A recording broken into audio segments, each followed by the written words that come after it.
Taebyn, what are you talking about? I have no idea, and thanks for asking. This is Bearly Furcasting, featuring Taebyn and Injured Nerves audio production.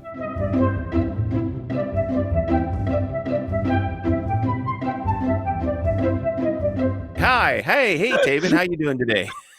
I'm doing just great.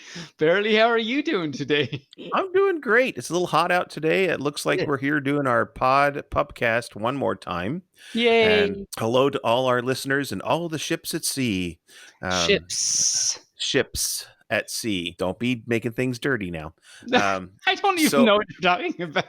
So this week was a short week due to the holiday on Monday, of course, Labor Day. So everybody had a 4-day work week instead of a 5-day work week. So instead of sitting at their home desk for 5 days, they only did it for 4. I feel like I'm playing catch up, which is what the tomato father said to his slow son. Catch up. Oh. I wrote something down, so I wanted you to go through it. So start where you start. I've got ants. Oh, yeah? Well, my ants are taller. Well, I've got glue. Oh, yeah? Well, I have an entire tin of glue. Well, I have bread. Okay, well, you win. I can't handle that with my gluten intolerant ants. Gluten intolerance. Lieutenant, oh, cow. I got that now. Okay, well, so moving along, this is our 20th episode. It is. I love how we just, okay, we're done with that now. This is our 20th. We're just going to move along. Yeah, we're just going to move right along. Yes. Why not? Why waste any time whatsoever? Yeah, 20th. It seems like just yesterday we were talking about how it's our 10th episode. Time flies. It does. Yeah. It really does. And it's nice that our 20th episode, we have Fox Amoore as our guest later today. We do. That's so exciting. I wag. He's really great. Great to talk to. Everybody should look forward to that interview. It's great. It's really great, actually. Yeah. And I want to give a special shout out to Triple. He is our most recent donator to the Ko-Fi to help sponsor our little podcast. Oh, hey. Well, thank you so much, Triple. That is very wonderful of you to do, and I hug you virtually with pauses. So Bearly, you might remember I had a song that I wrote, and so for whatever reason this morning it was just popped in my brain, so I was singing it to myself. Then all of a sudden, it transitioned into another Cyndi Lauper thing. So I don't know why I'm on the Cyndi Lauper kick all of a sudden, but so. All of a sudden, I couldn't help but think, oh, we are living in a material world, and I am a material fur. Oh, and we are living in a material world, and I am a material fur. So that just kind of popped in my mind. So maybe I'll work on it this week, and maybe I'll have a new song for us next week. I don't know. We'll see what happens. Well, and if you reverse that, when we talk to matrices in the future, you can ask her about fur material. It's true. It's true. So let's see. What have you been watching on television? Any books, any movies, anything fun like that this week? TV, same old, same old. My name is Earl. F is for family. Santa Clarita Diet. That's weird. It's entertaining. It's gory, so I have to cover my little puppy eyes with my pauses often, but it's weird. But we're actually starting to find out what's going on. I'm in season 2. Anyway, so I'm still watching that. Haven't seen any new movies, although I did read the other day Into the Snow by Kyle Gold. It's just a little story, and you definitely do not want to read it before Waterways. It's meant to be read after Waterways. It's just a little continuation, kind of wrap up in a way, because I guess people told Kyle they wanted to kind of know what happened after, the end. So he did a little thing. It's not like a big surprise story, but it's kind of entertaining. It's short, only about 17 pages, and it has a nice little message at the end too. So I recommend it once you get done with Waterways. Oh, and I was looking in the book today, and I don't know if it's just in the 10th anniversary version I have, but it's really nice what he says at the beginning. You know how authors at the beginning of books have little like dedicated to and things like that. He says, and I think it's very appropriate all the time, but kind of in a way, especially now, he says, to any gay teens who feel like they can't keep their head above water, remember, you're an otter. You can swim, which is really great. And of course, for any fur out there who wonders, why am I an otter? I'm not. I'm a dog or a wolf or something. It's if you read Waterways, you'll understand why he says otter. I thought it was a really good little thing that he said. It is a good thing. So let's move on into the 5-minute furs for fun. All right, so 5-minute furs for fun. We have Jub. Hello, Jub. Oh, hey. You made it in. How does that feel? Feels awesome. Good. I'm glad. How's your day going? It just started, even though it's 9 p.m. So you got up really recently, apparently. Yes. Good for you. I accidentally stayed up till like 8 a.m. last night. You mean this morning? Yes, this morning. I realize for you, it seems like last night because that's when you went to sleep and everything. So good for you. How did you accidentally go to bed at 8 this morning? I got distracted. I've been known to do that. I don't know if I've ever been that distracted, but that's pretty good. I'm pretty proud of you, actually. I think you've been distracted like that at a con once or twice, Taebyn. Yeah. Wow. There's Mhm. been poor Bearly had to find me on numerous occasions because of my little puppy distractions that happen. Puppy distractions? I Oh, have yeah. puppy distractions because I'm a pup and I get distracted. What sort of puppy distractions do you get up to? Oh, wow. I mean, a fluff just has to float by, and then there's a posy, and then, oh, look, there's a lamp. And then usually there's a few different plants I have to hug, and it's very important. So I just kind of do that without letting anyone know, and I just do it. Yeah, That's or fantastic. a mirror or something shiny, or somebody says hi, and the next thing you know, he's 15 blocks away with somebody. It's like, wait a minute, come back here. What did you get distracted with, Jub? I've been playing different Pokemon games, like at least 3 per day. Oh, wow. Well, I mean, you Wow. got to keep up with it. It's a big task, a big chore, but I'm glad you're keeping on top of that. Yeah. You said it just turned like 9 o'clock. Where are you? I'm over in Georgia. Oh, wow. So, yeah, FWA is local to me. Cool. Ah, nice. I have not been to FWA yet. How is it? It's pretty fun. You should stop by next time it actually happens. Yeah, I've had a few other furs have said, Taebyn, you should really go to FWA. So I'll try and do that sometime. The furthest east, I'm a West Coast pup, and the furthest east for a con I've been is Anthrocon. I go to TFF, that's Texas, so that's kind of the furthest east I usually go. But how many times have you been to FWA? Only twice so far. My first year going, I actually won a free ticket by entering a raffle at an anime convention. Oh, really? At an anime convention? That's Cool. actually Yeah. a pretty cool crossover. Right. So it Yeah. wasn't my first time going to a convention, but it was my first time going to a furry convention. That would have been FWA 2018. Nice. And what Nice. was that like for you, your first FurCon? It was super fun. I basically made friends with anybody I got to hang out with because of the nature of furries, I guess. We're pretty nice, it turns out. Were you a Yeah. furry before you went to the con? I was actually. I met a bunch of furs through college friends. Oh, nice. Good. That's a good way to do it. So you're in college out there in Georgia. Yeah. What do you study out there? I'm studying IT right now, looking for an internship at the moment. Are you well into your program then? Yeah, I should graduate within a year. Nice. That's so exciting. I wag for you. Thank you. Well, reach out to Apple because they're always looking for interns. Okay. I run an Apple VM on my Microsoft laptop. Yeah, there you go. So it might be a pretty good thing that you were able to get on today, because otherwise you might not have got this tip about reaching out to Apple, the Honeycrisp Apple. I mean, see, I got distracted. I mean, right, that company Apple. Yeah. So tell us a little bit more about yourself, Jeb. What do you do besides go to college? Let's see. I like to play the piano. I like video game music. Nice. Yeah. Oh, you just like the music. Do you like the games too, or do you just like the music? I actually go out of my way to listen to some Pokemon, or not just Pokemon, but like video game soundtracks. Cool. Mhm. I've listened to one of those. They're pretty good. All of a sudden, the Super Mario Brothers theme song is now in my mind. Boop, boop, boop, boop. So you play piano, and that's wonderful and amazing. On today's show, of course, you don't know now because you haven't heard the show yet, but our guest on today's show is Fox Amoore, and so you might be interested to listen to him if you know who he is. Oh yeah, I think I've heard of them. Fox Amoore is amazing. He's one half of Fox and Peppers. Oh, I've definitely heard of them. Yes. Yeah.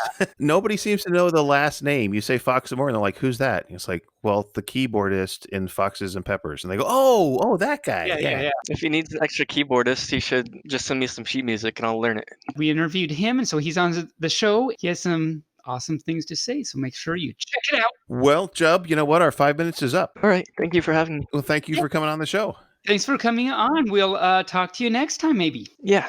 Take care. Go back to Pokemon, save those fluffs. Woof. Bark, bark.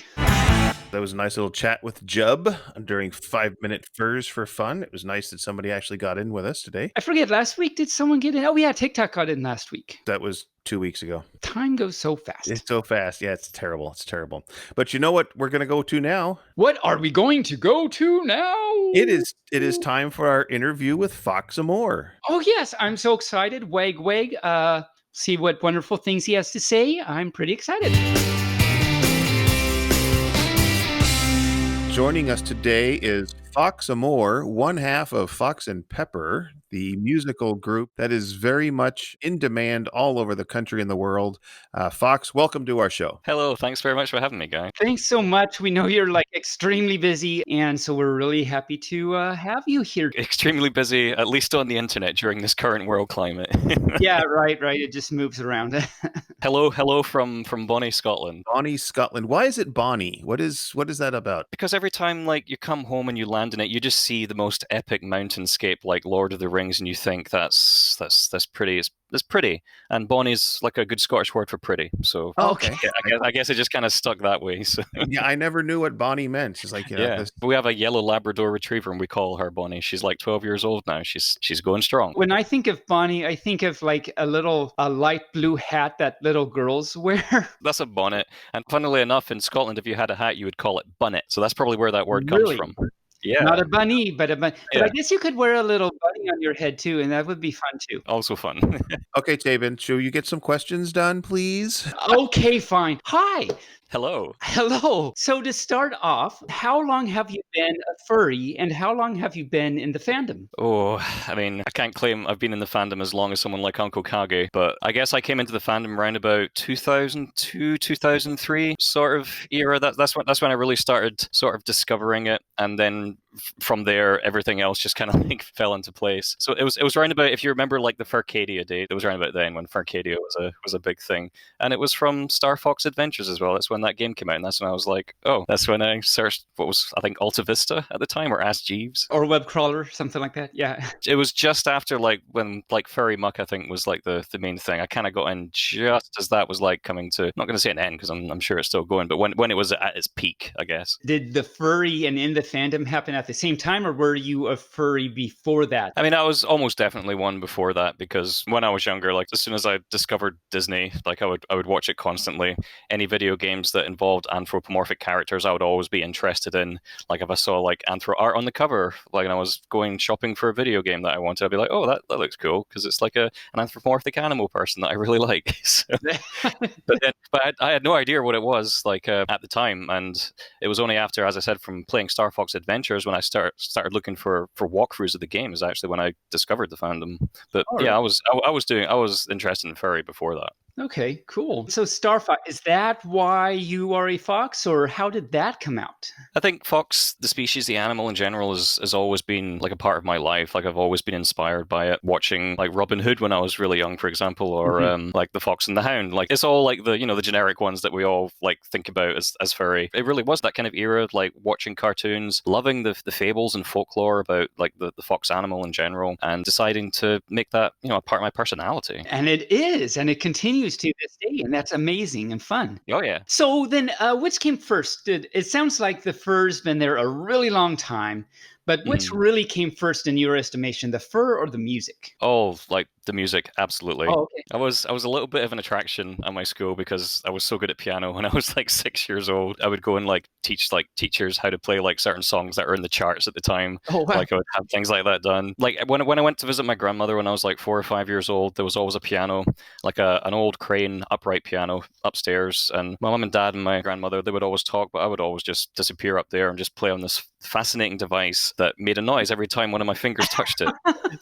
So it makes noises. Yeah, because I started learning when I was that young. I was able to train my ears super well. I could learn pieces of music by listening to it and then playing it on the piano, and then from there I learned theory and started joining bands, and it just kind of went from there. Okay. Music has always been a part of me. It's my lifeblood, always. So how long, you said 6, so when did you first start then? It must have been before 6, but... when I was probably 4 or 5 years old. I'm sure my mom and dad could probably hone it down a little bit further, but I would say that 4 or 5. Like as soon as I could sit on a piano stool, it was piano time for me. So I assume then the family just had a piano they didn't like buy one for you or something. It just happened to be you had a piano in the house. Interestingly enough, when my grandmother died, and it wasn't too much longer after like I'd actually started learning piano or self-teaching myself piano, I inherited it. She gave me the piano. So it's now currently sitting in the living room right downstairs. The very same piano that I grew up with and learned on. Wow, that's exciting. So is it like considered an ancient then? Is it really old? We think it's roughly 95 years old, yeah. It's coming up for its 100th birthday pretty soon. Yeah. So. You're going to do something special for its birthday? Oh, I'm sure I can find a ragtime piece or something because I cannot recall the last time it was ever tuned. I think it was 95 years ago. It's never been tuned? It's been tuned before, but it's not had the proper kind of tuning love that it's really deserved. So maybe this is an incentive now to actually finally start getting it tuned like more frequently. Play on it first and like record an album or something on it without tuning it. And that would be great. See how that turns out. I could totally give that a shot, sure. So you've been playing keyboard a really long time. Apparently, you've always had like this gift for it. You could learn by ear, and that's amazing. It's in your blood. What about the composing? When did that start, and how did it start? Really, when I first started playing piano, I would start experimenting with my own melodies, and I can absolutely recall back to when I was probably only 9 years old, where I remember I was in a room, and there was like we were doing like this little camping trip with school, and there was a piano in like the main dormitory area. I distinctly remember playing piano, one of my own songs, when I was round about that time 9 years old. I can still play it on piano as well. I've remembered it ever since then. That is actually a lot younger than I thought you were going to say. I thought you were going to say like, oh, about 15 years later I started. But no, you were right out of the gate. When you get into an instrument that you love so much, I mean, even when you learn like other pieces, you start getting inspiration for your own ideas. So I mean, I guess technically it could happen at any time, any age you want. You know, you've just got to have like the passion and the drive. Passion and motivation, definitely. You got to enjoy it. That's the biggest thing of all. You got to have fun. If you are doing something and you absolutely hate it, most likely you're not going to want to keep doing it. So then the first time you actually really performed, did that just start your performing in front of audiences, or did that trickle in later? It's interesting because you get two sides of like a coin. Like you can be really cool and good at something. You can get like a lot of people having respect for you for that. But other times as well, like you get people that they look at you and go, oh, why is he getting all the attention? You know, you start getting bullies into like the fray. Like when I started going to high school, like some of that kind of crept in because like anytime I went on the piano, like everyone would just crowd round, like it was an attraction kind of thing. And if someone was trying to be cool by showing off like their new car or something, and I was just there playing like the Spice Girls on piano, they were so much more interested in that and seeing someone's new like Toyota Celica or whatever. So I don't know. I'd go run into the Spice Girls. Let's watch them play the Spice Girls. That's great. Yeah. The crux of that was I actually became a little bit more introverted. Like it was harder to do like some shows in crowds because of that. You know, I developed like a little bit of a fear, but gradually over time, like after when I got to the latter part in high school where people started growing up and I'd gotten like a lot of my school stuff out the way, like it was back to doing all of it. I can probably talk for everyone in the fandom by saying I'm glad you did.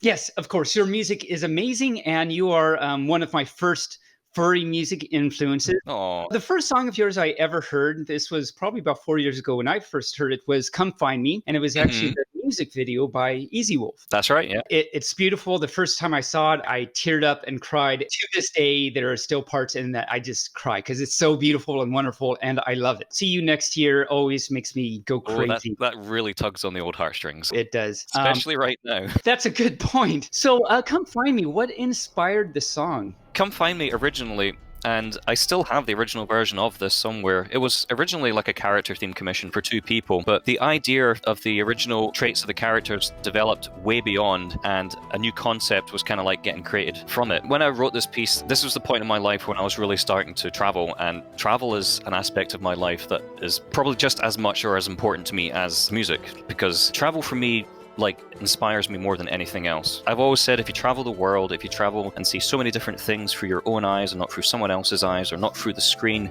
it makes you a wiser person. You learn so much, you experience so much, and you grow with that. Come Find Me was basically just a homage to that love of that part of my life. Like, I want you to find my journey. I want you to find this journey. I want people to travel. I want people to leave the den. I want people to leave the house. I want them to go out and see things like all over the world. Like, come find that spirit, find that travel, find that wisdom and inspiration, because it's travel that inspires me as a musician. Come Find Me is basically just flipping that on its head. It's music inspired by travel. That's a great, just kind of main message there. It doesn't work too well right now, unfortunately. Well, right. But in general, kind of goes back to what you were saying about, like, you got to have fun, you got to follow your passion and that type of thing. That's right. That song has that message, like, go out and do it. That's why you see such beautiful nature in the video itself, like the forest, the trees. Like, it's inspired by travel, and you see nature when traveling. And of course, the fox is following the music throughout the whole thing. And so that ties into that whole idea really, really well. Was it always meant to be a video, or did you first write the song? Well, you said it kind of progressed. That's right, yeah. Was it from the beginning, or did it come in later? The idea of the video came a little bit later, because it was Easy Wolf and Shay that actually heard the original track that I was working on as a commission for a couple of people. That's when the idea inspired. That's when sort of like a lot of these ideas and images began to come together, and then we started like collaborating. We were saying, like, how can we put like a visual representation to this? How do we get a piano involved, and how do we make a piano move and travel? How do we get a piano into the middle of the woods? So we had all these questions and ideas. Eventually, like, we decided that this track was perfect. So I redid a version of it, and that was then leading on to a Kickstarter, which then goes on to like Abbey Road and the fundraiser. There was a lot of pre-planning involved in it, a lot of different ideas, and that was eventually what we ended up with. How long did it take to shoot the video and everything? To shoot the video, I was over there for, I think, a week. Probably around about 4 days we would have of filming. Easy Wolf would be able to confirm that much more clearly. I would say several days, because several gives me a bit of leeway into the exact numbers. It was filmed where again? I forget. It was done in Holland, or the Netherlands. Oh, it was? Okay. It came in handy as well, because the way we got the piano to move around was we took out all the hefty insides of the piano, like the big steel frame and everything, so it wasn't a playable piano on the video, but it was lighter, and we installed a couple of axles on it. We put a couple of wheels on the piano so we could just wheel this piano. We wheeled this upright piano right next to a busy road as like Dutch drivers like went on by wondering what the heck was happening. Like, nice. Awesome. That's not normal. Maybe for Netherlands, but that's not normal. Yeah. That's cool. So the Red Fox in the video. So I know these days you recently got your own suit, and it's your persona, and it's wonderful and it's beautiful. But back then you didn't have it, but there's a Red Fox in the video. So was that Red Fox meant to be you, or tell us about that?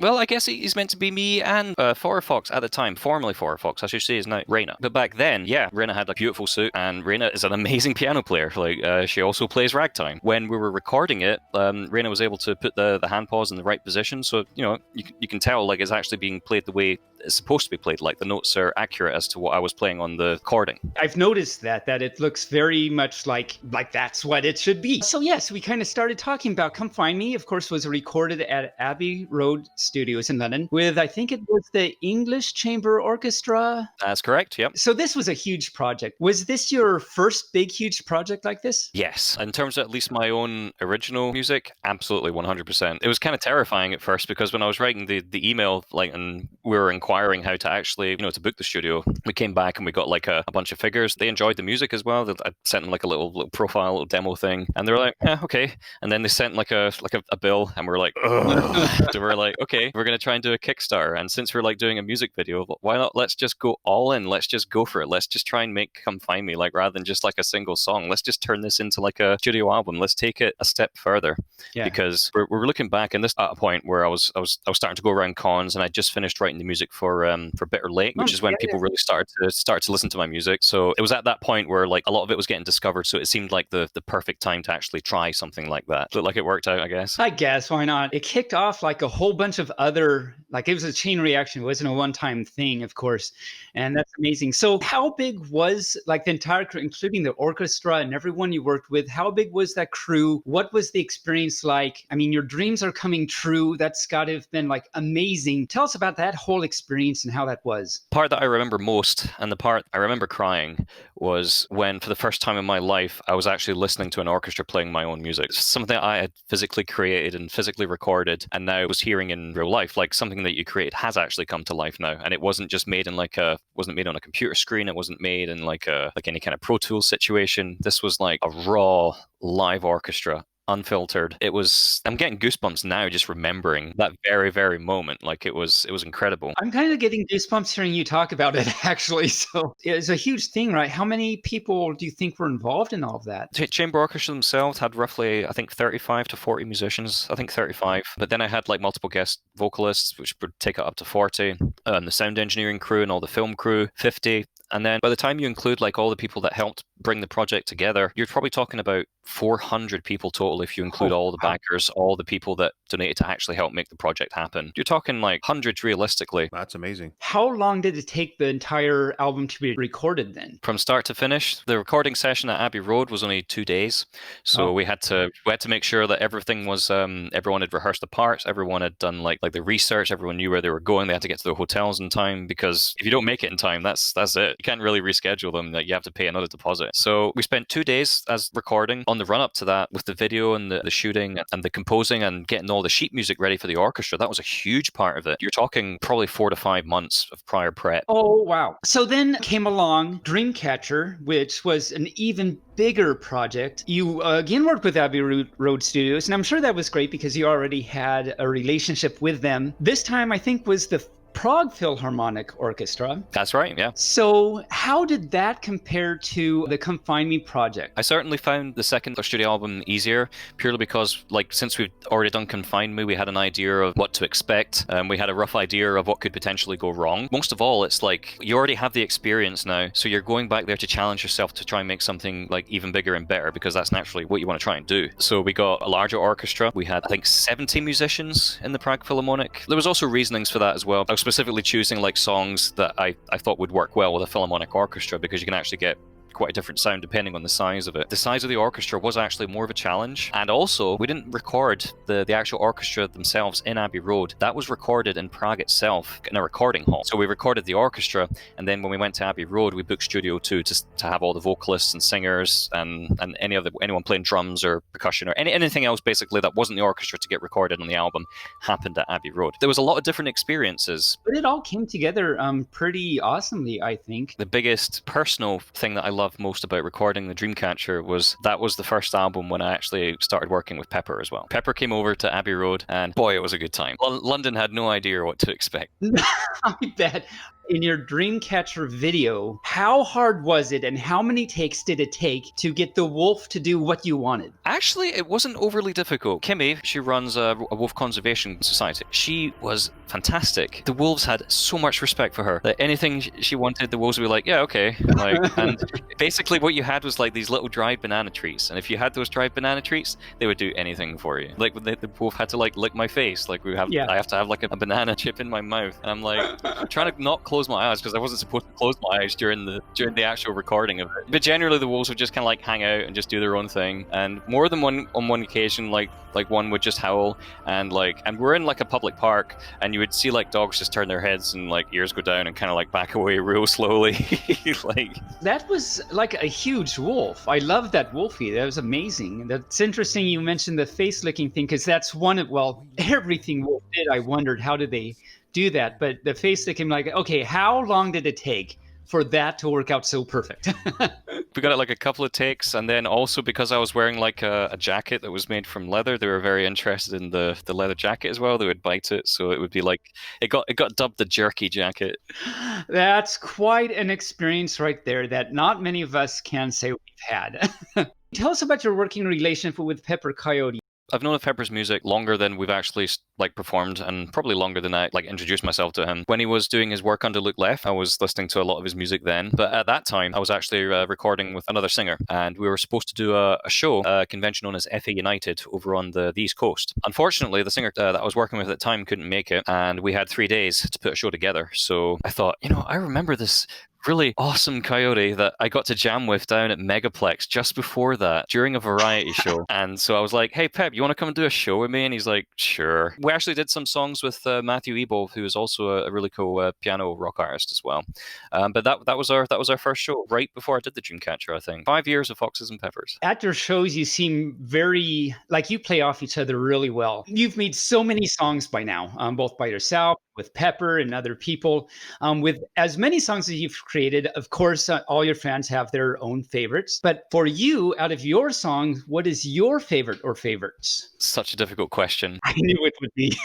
I have favorite songs for different reasons. A lot of my favorite songs are based on memories as well. I would absolutely say like the song Come Find Me is probably one of my favorites to perform, or just in general that I've written, because it has so many like fond memories, for myself. That's what that piece of music did for me. It brought me so much like warmth. In that aspect, I would say Come Find Me. In terms of what I feel is what I'm most proud of writing wise, I'd probably say a song like Rescuing Ghosts or Talking with Ghosts as what it used to be. There's just something about that melody that I came up with that strikes a chord with me, then I always like to go back. I use it even like as a lot of inspiration for things as well. And when I wrote that one, a very good friend of mine, Tyrrell, who's an animator, decided to do like a short animated video for the song as well called Rescuing Ghosts. And it touched a lot of people in that kind of sense as well. And if I'm thinking of like a song for me right now, like that melody from Talking with Ghosts, da da da da da da da da da da da da da da, that comes into my head first. Come Find Me a close second then, I guess. At the moment, it changes from moment to moment. It's the same with the Dreamcatcher as well. Like I could absolutely say the Dreamcatcher too. You kind of mentioned then back to Dreamcatcher. What was its inspiration, and does it have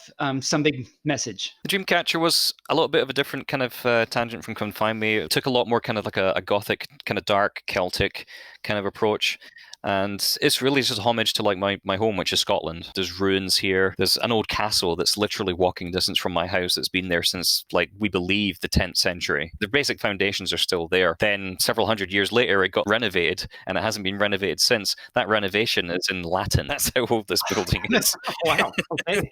So we got stuff like that here, and that kind of energy, like what you feel when you're in like a country like this, like the mountains that you have around you, the ancient history, like that's an inspiration of itself. And with things like so old comes like paranormal activity as well. I wanted to get like a sort of spiritual ghosty kind of aspect to it as well. Definitely had like a premeditated kind of ideas going into it when I put like the album together. Then you have like a Dreamcatcher sort of idea to basically show like what world you can create. Like it can be dark, it can be bright, it can be whatever world you want. You are what world you live in essentially. And I guess that's a good way to describe it. That's, of course, one of the many beautiful things about music is you can create your own world through music like that. So that's wonderful. Over the years, it sure seems that your stage show has been growing to include more and more people. I'm sure you've noticed that, but has that simplified or complicated things? It's great for us, but it is hell for AV. And just setting up like a drum kit alone, like if we're performing like with Teddy, for example, that can require several mics already. So even just setting like one more person up there can be like a challenge. So yeah, like the bigger it gets, like absolutely, the more kind of challenged like the logistics become. But there are ways to delegate it. We have an amazing friend called Benny. He plays amazing saxophone, and Benny helps us out with our brass section. Tonya Song helps us out a lot as well. Teddy helps. We have like a bunch of people on stage, but we all kind of seem to work together. Like it's never really me and Pepper singing or shouting, doing this, do that.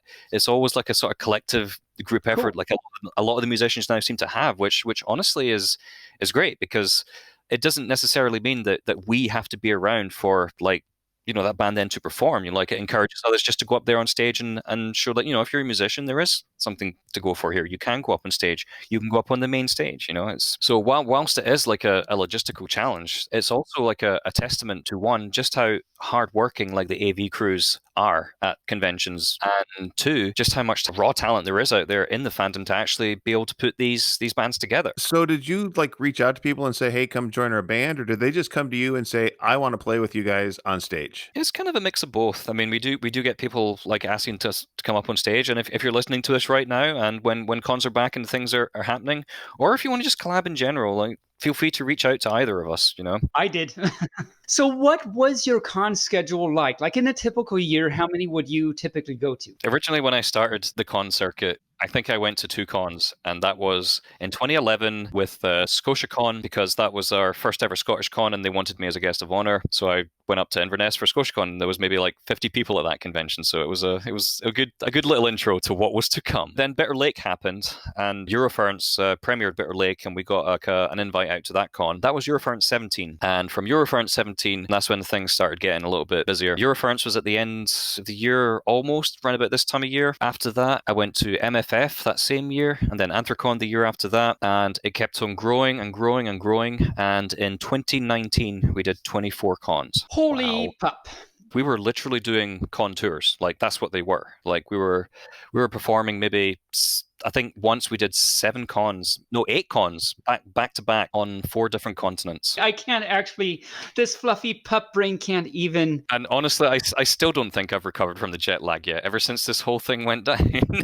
I think I remember you in 2019 at BLFC, and you were like, where are we? What do we do? We had no idea what time zone we were on. We had no concept of the whole kind of dimension of time. It was insane, and it was an incredible journey. We first suited in the searing heat of Singapore. We traveled together in the Sonoran Desert. We went up the Pacific Highway. We traveled through Europe. We went to the beach in Australia, like all in like 1 year. When I look back at it, I wonder why I was pretty sick when I came back. We were doing some crazy, crazy travel last year. Absolutely crazy. So you've been traveling all the world for fur cons and things. Is it always for furry that you travel around, or do you do other travel for other reasons? Honestly, like almost all of that travel, there is going to be a con involved. Like Taiwan, for example, when we went to Taiwan, you don't want to just stay there for the con. You want to be able to like see what's around, when you're traveling. We would often like spend a week there. We would go and see like the Spirited Away village up in this mountain. We would have like a cup of tea sitting at the top of there right before the con. And then we'd go like into this busy, sprawling city of Taipei, and then we'd have the con. But we get to do things apart from the cons when we travel, but a lot of the time, like the reason is the con specifically. Yeah, I mean, I'm not surprised to hear that. Now, at cons, you're busy. You're performing, you're in the dealer's den. Do you ever get to do anything else at cons, or are you stuck doing all that instead? After you've been to, I think I've been to 116 cons before like the whole thing stopped. A lot of the things were similar, and a lot of things were also different depending on where you went in the world. Like, for example, like going to a con in Russia was very different from going to a con in the United States. I bet.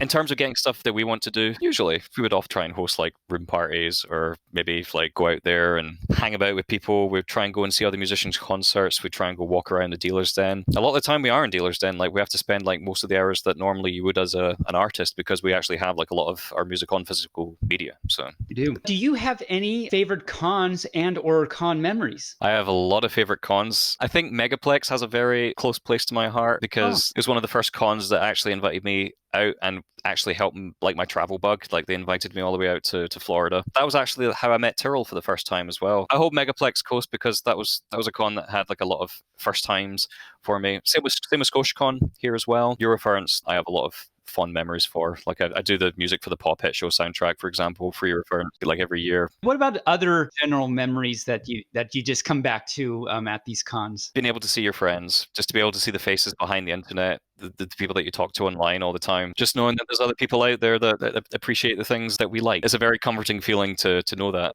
It's just great to have the travel involved in it as well. I love how the travel, well, in the cons too and everything, but the travel is, you've really embraced it. It's not really to some people it's like, oh, I have to travel now, an airplane and stuff, but for you, you're really embracing it. It's part of your journey. Yeah, and that's where honestly so many of like the memories like come from. It's just like the travel. It's not the completed product. It's the making of the product. It's not the destination, it's the journey that matters. That old kind of proverb. Yeah, but honestly, like my favorite memories actually like so many of them come from because of the furry fandom. Like, as I said, that moment when I heard my music played by a live orchestra for the first time. If you weren't a furry, do you think you would be where you are now musically? Considering just how much the community supports creators, I don't think so. Before I was active in the furry fandom, I was playing in a tribute band. Like I played in a Paul McCartney tribute band. I would tour with them as well. Like I got to do a lot of things. Like I even had to take a year out of university to be able to like do this tour thing with them. So it was good in the sense that I got to learn a lot about that. But you're playing someone else's music, and you still learn from stuff like that. But you're always craving something,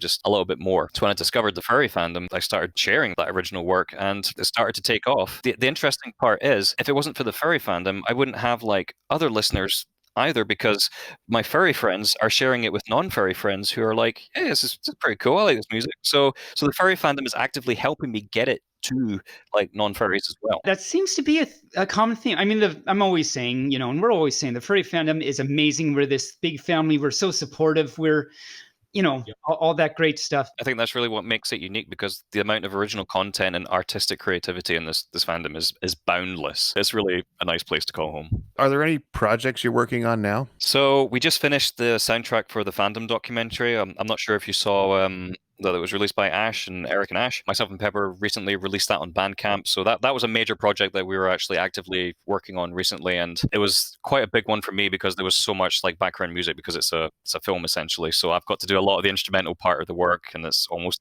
entirely for each scene. But now that that's done, we're just waiting it to come out on Spotify. Pepper's on that, and that should be out any day now. Once we've looked at that, I'm going to be looking at something for myself, probably the FA Collection 8. I'm probably going to release a new digital album, yeah. I love FA7, so I'll be definitely looking forward to that. The FA Collection 7 was a good few years ago now. That really shows like that sort of time when like travel really took over like my life and touring, when I didn't really have like enough time to come back and start adding to like my collection. But now I can. Now you can. Nothing else to really do.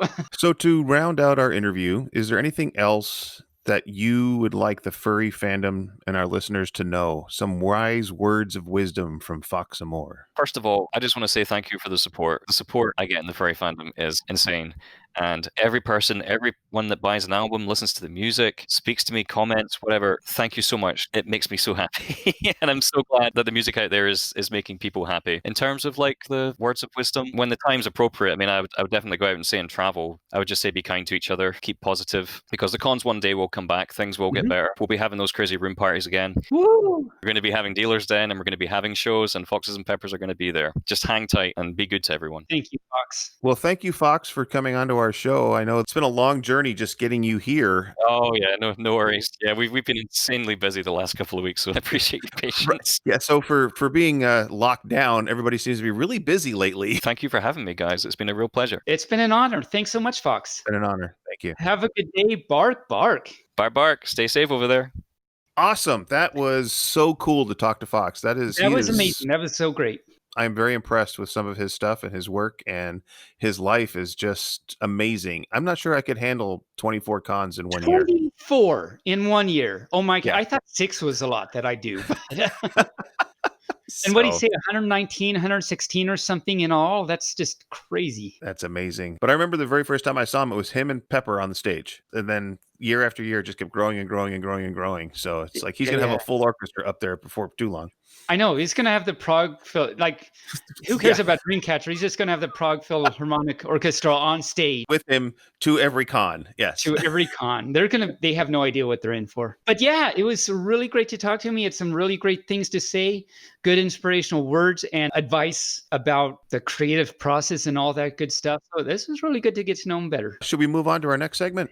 Let's move on to our next segment. As I was digging around on the internet, I noticed that there was a lot of things going on. There's a lot of things going on, which brings us into Furries in the News. Furries in the News! Bark, bark, bark, bark, bark, bark, bark. Okay. Okay, so in the September issue of The Stranger, which is the Seattle alternate culture online and free publication, it's kind of like if you go to all the little coffee shops, you'll see this Stranger newspaper hanging around in there. And they have a blog online, which they call the Seattle's only blog, and they call it the Slog, S-L-O-G. Okay. The article on September 2nd was about Fur Science, the Fur Science Group, which is also known as the International Anthropomorphic Research Project. Or IARP. IARP, which is so much easier to say than Fur Science, of course. International Anthropomorphic Research Project, yes. Yes, it's so much easier to say than Fur Science. But of course, Fur Science was mentioned by Uncle Kage when we had our episode with him, episode 14, if you'd like to go back and listen. And you can find it on the Strangers websites under their, like I said, their slog section. The author did an excellent job talking about that group. They are now doing a new survey, their summer 2020 survey, which is questioning about relationships, the COVID-19 pandemic, attitudes towards animals, spending habits. Spending habit. Wow. I want to know more about it. Spending habits. That'd be great. Spending habit, yes. Or a spending habit, which is what nuns have. A nun wears the clothing a nun wears is called a habit. Oh, is it? Oh, okay. Yes. Now I'm in the know. This Right. makes So when they go out shopping, they have to wear their spending habit. They really do. I Yes. totally got that. That's wonderful. I learned something new at the same time. Yes, indeed. Okay, anyway, moving right along. It's a little better than your spending Hobbit, because if you do that, then you throw a ring in fire or something. I don't know. The Ring of Fire? No, that's a Johnny Cash song, I believe. I fell into a burning ring of fire. I wasn't a Hobbit, though. No, Johnny Cash was not a hobbit. Okay, just making sure. Yeah. Oh my cow. Taebyn. Okay, so we are just like, this is like one of those games where you just have association of weird things after the other, you see? So I am an association of a weird thing. I know, we went from habits to hobbits to Johnny Cash. 3 more and we'll have Kevin Bacon. Bacon? I wag. Anyway, if you want to go take the survey, go to furscience.com/participant and you can complete the survey. It takes about 60 minutes, I understand, but you might win a $25 Amazon gift card. I believe that it might take that long. I haven't taken it yet, but the one time I've been to Anthrocon, First Science is always at Anthrocon, and they have a table there, and they always have a survey. It's not this survey, of course. This is kind of specialized for what's happening these days, but they have a big survey, and I took it, and wow, that probably took like 45 minutes to sit down there. And all sorts of very niche questions, and I did it. I felt like I did my furry part in doing that. Speaking of them, so a shout out to this book by, it was edited by Thurston Howell. It's called Furries Among Us. Wait a minute. Thurston Howell? A millionaire and his wife. Thurston Howell. I don't know if he's the third or the first. But, I think that might be a nom de plume. I think so too. I don't know. I've read the book, and there's no Gilligan or Marianne or Ginger. Marianne.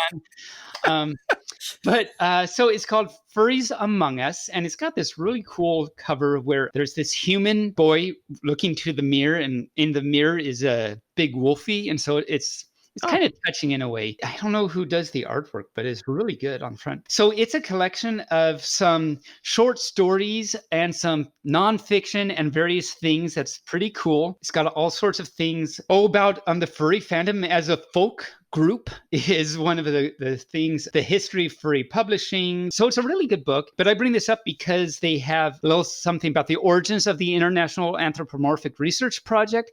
And then it also has, quote unquote, by the numbers, comparing furries and related fandoms. So it's got a lot of statistics from the IARP. Really interesting about, the number of gay people versus trans versus females and males, and just all those types of demographics you can think of as it's really interesting and stuff. Dr. Courtney Plant, who is the co-founder of the International Anthropomorphic Research Project, is the one that talks in that book. It's really interesting, and they do really good stuff. So I definitely recommend you take their survey and contribute to their findings and to their research. On their website, they had a PDF book that was like 174 pages, and it's just called Fur Science, a summary of 5 years of research from the International Anthropomorphic Research Project. And that was back in 2016. That's available for free on their website if you are interested in reading their research. Yep. So, and there is a Furries Among Us number 2, volume 2, which I haven't read yet, but it's also edited by Thurston Howell. So he really gets around. He's on all kinds of islands, and then I know, it's amazing. It's like he must have gotten off the island because he's editing books. He's editing books. So Good for Nice. him. So, and other things in the news, of course, the International 2020 Furry Film Festival Oh, yes. is happening soon. And actually, Ash Coyote is one of the judges. And for Oh, those of you that don't know, Ash is the one that created the Fandom movie, which just came out a couple of months ago.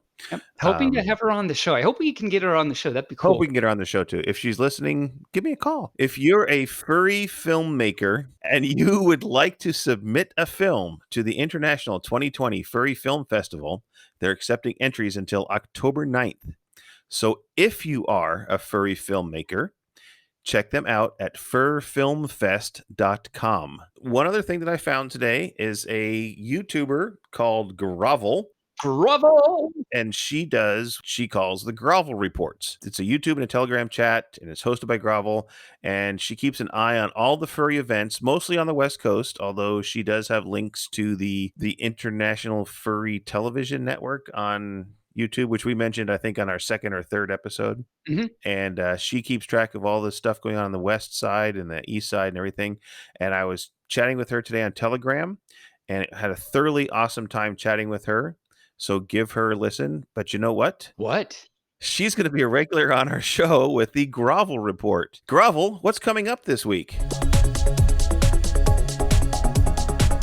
Thanks, Bearly. Thanks, Taebyn. The first event this week will be CozyCon on September 19th through the 20th. This will be a virtual FurCon with online vendors, events which will mainly be on Discord, and an online store.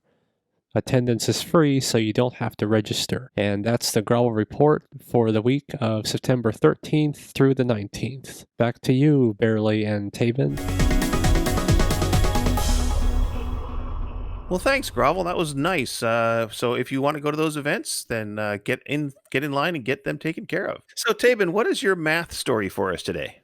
So it's actually more of a sciencey thing, but there's some kind of math involved. So I want to talk a little bit about a book. It's called Flatland, actually. Oh, yes. You mentioned that a couple of weeks ago. Yeah, and so I thought it'd be pretty cool to talk about, kind of give you a taste of what's in it. So Flatland, it's this little story, novella, if you will. It's not too long. It was written by Edwin Abbott back in 1884, actually. I think we thought it was written in the mid-1900s, but no, it was actually 1884. They had writing back then. It was a commentary on the hierarchy of Victorian culture. Well, you wouldn't know that. It looks like just this sciencey kind of fun thing to think about. Back in the 1800s, everything they wrote had to be like some hidden commentary about something, right? People did not read for pleasure back then. They did not. They read to know who to pillage next. I guess. Sure. What's actually interesting, it turned out to be interesting from a scientific point of view, too. So Flatland is about what if we lived in a two-dimensional universe? What would that look like? And what would that be like? And what sorts of things could and could not happen? It's really interesting, actually. So some of the interesting things is what's it like life in two dimensions? Well, if you think about it, you're in a two-dimensional world. There's only, when you look at something, it's only a line. So there's no, so life is pretty simple because you only go right or left. There's no up or down. All you see are lines of varying lengths. So if there's a quote unquote fence, something that doesn't let you through, you can't go over it. You have to go around it. So, I mean, that makes it easy. There's nothing to try and figure out, how am I going to get over this fence? You don't. You go around it. So people are lines, right? They're actually, if we were to look down on it, they'd be like polygons and stuff. Houses, you have houses, but what are they? They're lines. They're really polygons, but when you look at it from whatever angle, they're lines. Okay, so this is Flatland. What if a three-dimensional creature were to interact with with Flatland, a two-dimensional world? Well, okay, let's think. If a three-dimensional thing were to put its finger or, appendage or whatever, into a limb, if you will, into Flatland, what would it look like to a Flatlander? Well, they would just see out of nowhere a dot and then a small line that gets longer and longer until the finger is all the way in, right? Just out of nowhere. Amazing magic. And then if the three-dimensional thing took its finger out, it sees a line shrinking and then all of a sudden it's gone. So that's kind of interesting to think about. Now, what if the Flatlanders wanted to capture this mysterious line that just showed up. Well, okay, so Mr. Line is just sitting there, and they build a cage around it with no doors. And so it's a quote unquote square, but they don't know that. They just see lines on and it's trapped. Great. Hurrah. The villagers rejoice. But the three-dimensional creature, well, he just pulls his finger out and he's magically escaped. And it's amazing to these poor Flatlanders. A three-dimensional creature could be in different places at the same time. Like it takes a few of its fingers and sticks them all in at the same time. And they look the same to the Flatlanders, but they're in different places. And it's amazing and magical. So let's think about us in the three-dimensional world. What if there was a four-dimensional creature that put his quote-unquote finger or whatever four-dimensional creatures have into our world? What would we see? Well, we would see all of a sudden out of nothingness, a tiny point. And as he sticks his finger more and more into the world, it gets bigger and bigger. It's a sphere that's just getting bigger and bigger and bigger until his finger's all the way in. And there's this blob or the sphere or something that's just sitting there. And it's like, where did that come from? That's so crazy. Let's catch it. Woo! We build this metal box, 6-sided box around this thing made out of steel. No doors, no nothing. Hooray, the villagers rejoice once again. But then all of a sudden, of course, what does the four-dimensional creature have to do? Take his finger out. That was easy. And magically to us, it's gone. That's amazing. And in the same way, four-dimensional creature can be in several places at the same time, but it's magical, mystical to us. So like omnipresence or something like that. And then you can imagine things like, well, if you had a fifth-dimensional creature that interacted with our three-dimensional world, well, you can imagine having that extra dimension. All kinds of extra things could happen. Like, for example, what if our three-dimensional selves were to interact with a one-dimensional world? Well, if you think about it, we could probably do even so much more amazing things to them, even more effortlessly. So that's really interesting. And some people have actually thought, well, this might actually explain the existence of a supreme being, if you will, that can interact with our world effortlessly and change it for the better or for worse. So I'll just stop right there and let your imaginations go wild. I hope that if there is a fourth dimensional being that's doing things to us, that he gets rid of COVID, please. Please, Mr. Four-dimensional, or if 5-dimensional, 26-dimensional, whatever dimension you are, yes, please get rid of COVID so we can get back to fluff and hug again.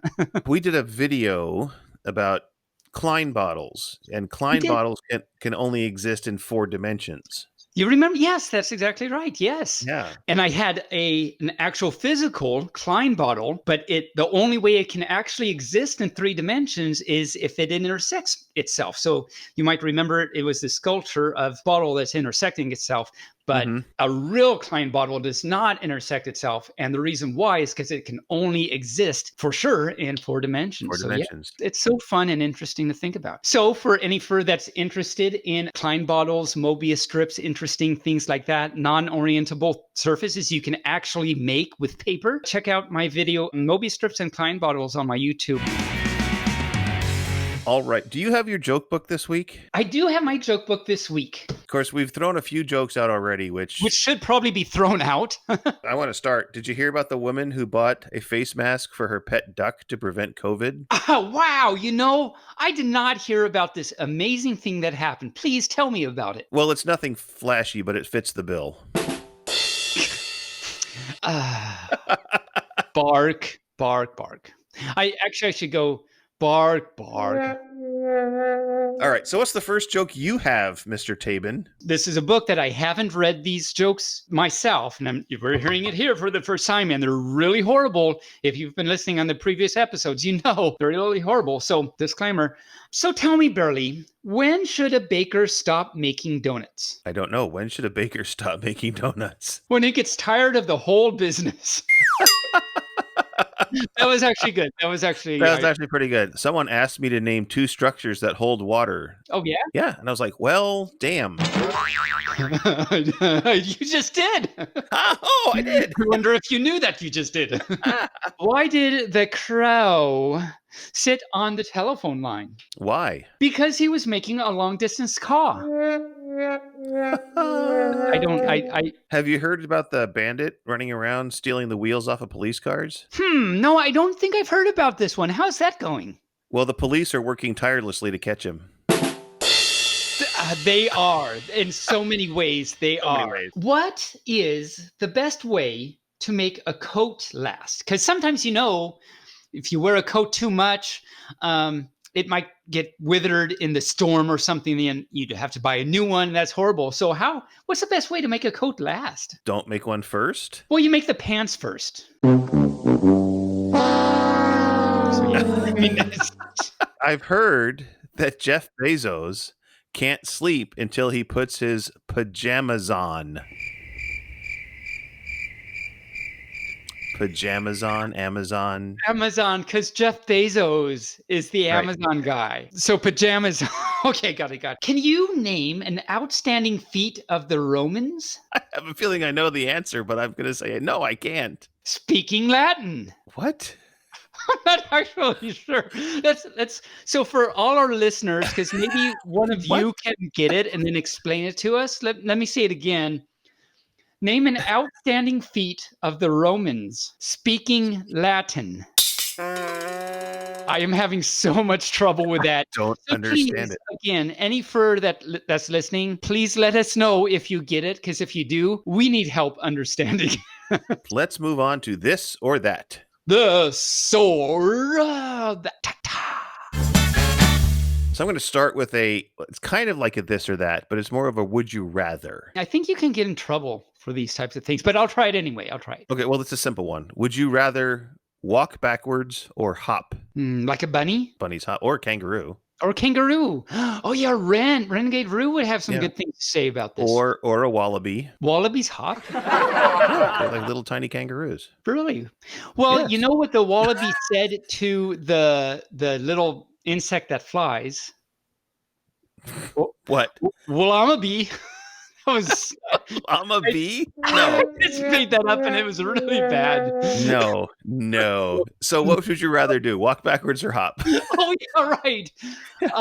Well, I like bunnies and it's fun to hop, so I'm going to go with hop. Okay. All right. Straight hair or curly hair? There's some nice poodles out there that have some nice curly hair, but it doesn't work on this pup so much. So I'm going to go straight hair. That was simple enough. Sitting or standing? Sitting or standing? Well, standing is good, but it gets tiring after a while. So if I had to do one or the other, I'd probably go sitting.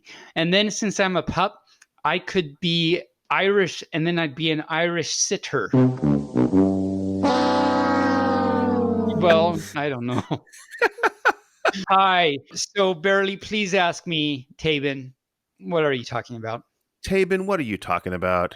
I have no idea, and thanks for asking. Yes, indeed. All right. Comedy or drama? I think I know the answer to this one. I think you do too. It's an easy comedy. There's some good dramas out there, but I love me a little puppy laugh. A little puppy laugh. Do, pop, pop, pop. Laugh.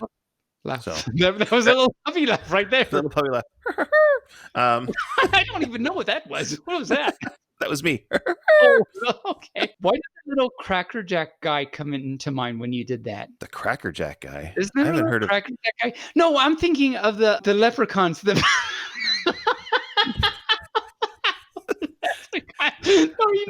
little peanut butter cookie leprechaun things. Peanut butter cookie leprechauns? I have no idea what you're talking about. I don't either, apparently. Are you talking about the Lucky Charms leprechaun? No. Oh, well, that's true, but no, there was also they were elves, not leprechauns, they were elves. Kind of the same species, but different. I totally just assumed everyone's species just now. Like, wow, I just assumed. So any elves out there, we apologize for calling you leprechauns. And any leprechauns, we apologize for assuming your species. Basically, I apologize. Oh, my cow. Oh, my cow. Well, Taebyn, that brings us to the end of this episode. That is so good. Thank you so much. Every other really appreciates that, too. I'm sure. Sure. If you'd like to get a hold of us, you can get a hold of us at barelyfurcasting.com. And so that you can explain that Roman Latin joke to us. Right. If you want to explain the Romans speaking Latin as a feat, get a hold of us somehow on Twitter, on Telegram, on email. or on our website, or on our Facebook. Wherever you want to send us information, send it to us. Send it to And let us know. Stay safe out there, everybody. Hopefully this COVID is coming to an end at some point in the future. We can get back together again and hug everybody. I don't care what con is the first con after restrictions are listed, but we're going. We're going, whatever it is. Whatever it is. And whatever that con is, they're going to have to be massive because everyone's going to go. You know, I was thinking that the other day too. Is like whatever the first one is that opens, like all kinds of people that don't normally go to that one, they're going. They're going to open up the registration and it's going to fill up within 30 seconds. It's going to be scary too. It's like, okay, who's going to get in? It's kind of like 5 minute first for fun. Who's going to get in? Who's going to get in? Yeah. Although a little bit more exciting than that, I would imagine. No more exciting than getting into our show. That's right. There you go. That's right. Our show is very exciting. Well, you have a great week. We will talk to you next week. And hug, hug, wag, wag, bark, bark. We'll talk to you first later. Have a good day. And a good week. Bye. Bye. Barely Furcasting is an Injured Nerves studio production and is found on all major podcast platforms or can be heard directly at barelyfurcasting.com. All opinions expressed here are those of Taebyn and Bearly, and neither received any commercial compensation for their opinions. The Furcast is produced, recorded, and directed by me, Barely Normal, aka Mike Began, and is edited by myself and our associate editors Rain Raccoon and Canes. Opening, interstitial, and closing music by Shane Ivers through silvermansound.com. Background music used during the interview of Fox Amoore are his own musical compositions and are used here with his permission. If you would like to send us a message, you can do so via email at barelyfurcasting@gmail.com or on our Telegram chat at BFFTchat. Additionally, Taebyn can be reached on social media at TaebynPup on YouTube and Twitter. Thanks for listening. We hope to see you back here next week.